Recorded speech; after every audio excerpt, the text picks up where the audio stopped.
తెలంగాణలో పోటీ చేస్తామని పవన్ కళ్యాణ్ ప్రకటించాడు. తర్వాత బీజేపీ నేతలు వచ్చి కలిశారు.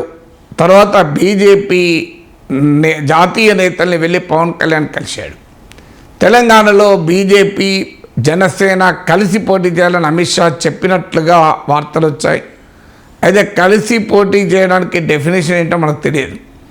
అంటే పవన్ జిహెచ్ఎంసీలో కలిసి పోటీ చేసినట్లయితే జనసేన బేషరతుగా బీజేపీకి మద్దతు ఇవ్వడం, జనసేన అభ్యర్థులు ఎవరు పోటీ చేయకపోవడం, ఈ రకమైన కలిసి పోటీకి జనసేనను నెట్టివేయడాన్ని పవన్ కళ్యాణ్ గతంలో తప్పుపట్టాడు. అయితే ఈసారి 32 మంది పోటీ చేస్తారని ముందు ప్రకటించారు. తర్వాత ఇప్పుడు బీజేపీతో చర్చలు జరుగుతున్నాయి. వార్తలు వస్తున్నాయంటే 8-9 సీట్లు బీజేపీకి ఇస్తారని. మరి కానీ బీజేపీ రాష్ట్ర నాయకత్వం ఇంతవరకు స్పష్టం చేయలేదు. గతంలో తెలుగుదేశంతో ముందే తెగదెంపులు చేసుకున్నారు.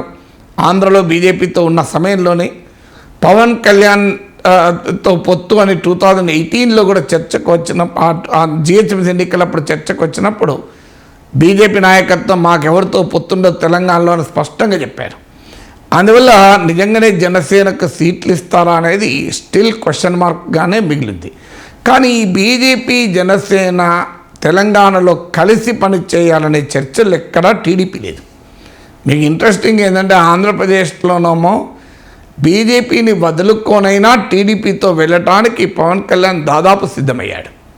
సో అక్కడ బీజేపీతో ఉన్నాడో లేడో అర్థం కాని పరిస్థితి.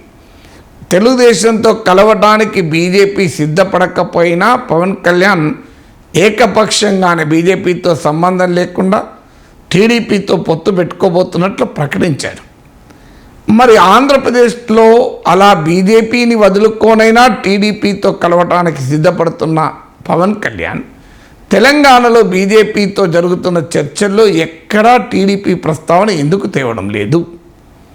సో ఈ ప్రశ్న ఇప్పుడు రాజకీయ వర్గాల్లో వినిపిస్తోంది. దీనికి బహుశా కారణం ఏమై ఉంటుంది అంటే, ఒకటి బీజేపీ మైండ్ అర్థమై ఉంటుంది. ఎందుకంటే ఆంధ్రప్రదేశ్లో కలవటానికి సిద్ధపడని బీజేపీ తెలుగుదేశంతో తెలంగాణలో కలుస్తుందా? ఆంధ్రప్రదేశ్లో బీజేపీ బలం పరిమితం, నామమాత్రం 1-2%. తెలుగుదేశం బలం ఇప్పటికీ కూడా ప్రధాన ప్రతిపక్షంగా తెలుగుదేశంతో కలిస్తేనే బీజేపీకి 1-2 సీట్లు వచ్చేది. అయినా తెలుగుదేశంతో కలవడానికి అక్కడ బీజేపీ సిద్ధం కాలేదు. అలాంటప్పుడు తెలంగాణలో తెలుగుదేశంతో పోలిస్తే బీజేపీ పరిస్థితి మెరుగ్గా ఉండగా తెలుగుదేశాన్ని కలుపుకుంటుందా? అందువల్ల అడిగి ఎందుకు నో అనిపించుకోవాలి? ఎలాగో తెలుగుదేశంతో కలవడం పట్ల బీజేపీ ఆసక్తి చూపదని తెలిసి తెలుగుదేశం ప్రస్తావన పవన్ కళ్యాణ్ తీయడం లేదా? ఎందుకంటే 2014లో టీడీపీ బీజేపీ కలిసి 20 సీట్లు గెలుచుకుంది. టీడీపీ 15 సీట్లు, బీజేపీకి 5 సీట్లు వచ్చాయి.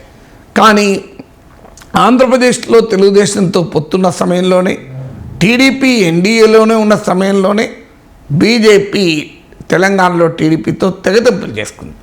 అందువల్ల తెలంగాణలో తెలుగుదేశంతో బీజేపీ కలవదని గ్రహించినటువంటి పవన్ కళ్యాణ్ ఆ ప్రస్తావన తీయడం లేదా? ఇది మొదటి కారణమై ఉండొచ్చు.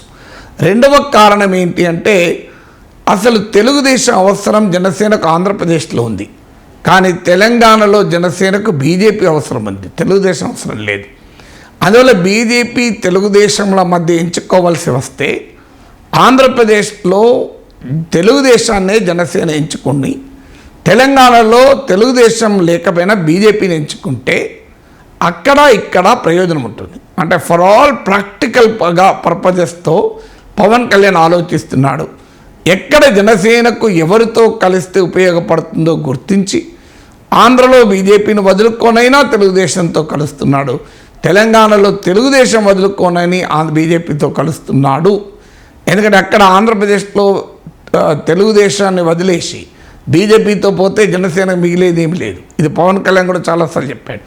ఈసారి ఇట్లనే చేసి బలంగా ఆంధ్రప్రదేశ్ అసెంబ్లీలో తన ప్రజెన్స్ చూపాలనుకుంటున్న పవన్ కళ్యాణ్ అది తెలుగుదేశంతోనే సాధ్యమవుతుందని గుర్తించాడు కనుక బీజేపీ కలిసి వచ్చినా రాకపోయినా టీడీపీతో పోతున్నాడు. తెలంగాణలో పవన్ కళ్యాణ్కు భ్రమలే లేవు. అసెంబ్లీలో సీట్లు వస్తాయని, పార్టీకి ఏదో గెలుస్తారని కాదు, ఎంతో కొంత ఓటింగ్ తెచ్చుకొని తెలంగాణలో కూడా పార్టీ ఉందని చెప్పుకోవడం. అందువల్ల బీజేపీతో కలవడం వల్ల అది నెరవేరుతుంది. ఇక మూడో ఫ్యాక్టర్ ఏమై ఉంటుంది అంటే తెలుగుదేశం పార్టీ ఆ బలమున్న సీట్లలోనే జనసేన పోటీ చేయాలనుకుంటుంది. మీరు జనసేన లిస్ట్ ఆఫ్ సీట్ చూస్తే షేర్లింగంపల్లి, కూకట్పల్లి, ఎల్బీ నగర్, కుతుబుల్లాపూర్ ఇలాంటి సీట్లు ఉన్నాయి. ఖమ్మం జిల్లాలో సీట్లు. ఇప్పుడు మీరు ఈ సీట్లన్నీ గతంలో 2014లో టీడీపీ గెలుచుకున్న సీట్లు. అంటే టీడీపీ గెలుచుకున్న సీట్లు, టీడీపీ బలమున్న సీట్లు ఇవాళ పవన్ కళ్యాణ్ అడుగుతున్నాడు బీజేపీతో పొత్తులు. అందువల్ల తెలుగుదేశం పార్టీని కూడా కలుపుకుంటే జనసేనకి ఈ సీట్లు రావు.